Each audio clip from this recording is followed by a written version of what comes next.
Every day on Skanska projects nationwide, we're making green choices that will benefit future generations. We are recognized as a leader in green development and construction. How did we get there, and how will we continue to lead?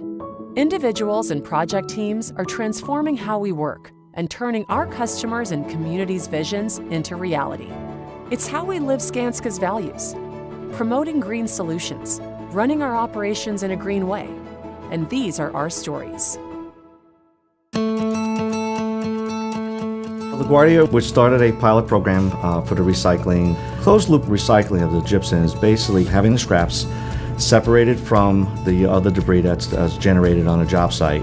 It's then placed in a container that is going to be sent to a refuge place to a company to be processed. They will then pulverize it, re-emulsify it, and reprocess it to make new drywall. So with that, 2.5 million square feet of drywall, and he figures it's going to be anywhere between a 10 to 15% waste.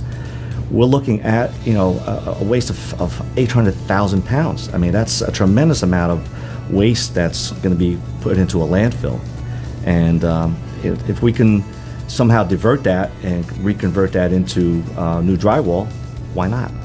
So I took it upon myself to implement this, and it's a win-win. I mean, I'm saving on the environment, I'm helping out the client, I'm making it beneficial to the industry, and I just thought it was the right thing to do. At the AGU project, we had an existing green roof, which was compiled in trays and placed on top of the existing roofing system. We could no longer reuse it on the project, so instead of throwing them away, we removed the trays and we were able to disperse them to the community and subcontractors as well as the AGU staff team, and it was very successful. We got rid of windows that we no longer needed, and one of our other projects, the 99 M Street project, was getting ready to move into their building to do a field office.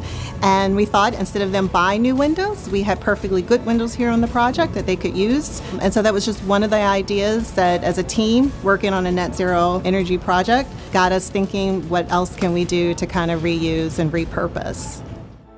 The Lifecycle Building Center is a local nonprofit in Atlanta. They are a material reuse center. So when there's a demolition or renovation, contractors can donate materials to them, and then the Lifecycle Building Center takes all that stuff into their warehouse and they sell it at a discounted price to other construction companies, to businesses, nonprofits. In the last year, they've actually saved about 1 million pounds of materials from going to waste.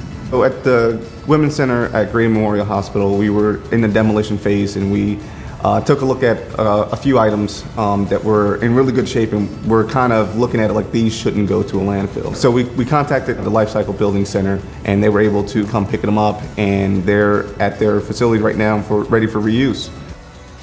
So Skanska's been involved with LBC since they started, and when we have renovation projects or demolition, we'll work with them, and we've actively supported them, and we've done like volunteer days at the warehouse. Several of us here in the office feel passionate about salvaging and repurposing, and we said, hey, what can we do to help? We have, a couple of huge projects. We have this great subcontractor pool interested in this, so we took it upon ourselves to help them throw a fundraiser. As part of the Community Outreach Committee, I was brought in to help host the fundraising event, which is Barbecue and Brews. And we've been reaching out to a ton of subcontractors to have them sponsor this event.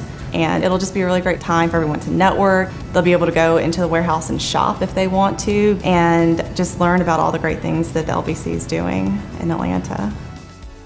The living building on campus for Georgia Tech is a 2-story with a basement, sustainable education facility. For a living building project, the green element of the design, it permeates every aspect of construction, whether it be site logistics, planning, coordination efforts, waste haul off, everything is focused around the challenge. And in doing that, that's where a member of our team was able to identify slate tile from a project being demoed that we could then utilize. And we only had a day to get as much as we could, and we salvaged quite a few crates full of slate tile. One of our interns, who's actually a Georgia Tech student, was able to work with a couple of the tile installers that we use here in Atlanta to work through mock-ups of different ways to utilize the material. It's just ways that we can think outside the box and take this piece of tile that's roughly 8 by 24 and turn it into something that is usable within the space of the building. Everyone, including you, can make a difference that will change the world in a positive way. These stories show that we are already doing great green things. Now it's your turn to tell us your green leadership story.